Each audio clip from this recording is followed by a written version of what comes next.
સવા મહિના પહેલાનો મેલ અને અત્યારનો મેલ એક સામ્યતા જોવા મળી રહી છે કે ખાલિસ્તાનનો ઉલ્લેખ, બીજું કે સમય એ વખતે પણ 1 વાગ્યાની આસપાસનો જ કદાચ સમય રાખવામાં આવ્યો હતો, આ વખતે પણ એ જ સમય રાખવામાં આવ્યો છે। પ્રોપર મેલ વિશે શું માહિતી મળી રહી છે રાજલ?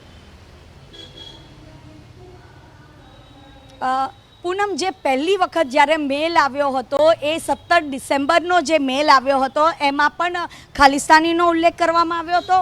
આ મેલમાં પણ ખાલિસ્તાનીનો ઉલ્લેખ કરવામાં આવ્યો છે। જોકે આપણે પણ જાણીએ છીએ કે મોટાભાગની જે સ્કૂલો છે કે જે 1 થી 12 વાગ્યા સુધી ચાલતી હોય ને પછી બપોર પાલી આવતી હોય છે, એવી રીતે આમાં પણ એ બંનેમાં એક સામ્યતા જોવા મળી રહી છે। જોકે અત્યારે તો કેટલીક સ્કૂલોમાં પરીક્ષા પણ ચાલી રહી છે, પરંતુ આ જે ધમકી ભર્યા ઈમેલના કારણે ક્યાંક ને ક્યાંક વાલીઓ, વિદ્યાર્થીઓ અને તેમજ સ્કૂલ પ્રશાસન છે કે જે મેનેજમેન્ટ છે તેમને ભારે મુશ્કેલીનો સામનો કરવો પડી રહ્યો છે, કારણ કે સુરક્ષા માટે તેઓને સતર્ક રહેવાની જરૂર પણ છે અને સતત આ રીતના ઈમેલ આવતા હોય છે ત્યારે બાળકોના ભણતર ઉપર ચોક્કસથી એ અસર પણ જોવા મળતી હોય છે। પૂનમ।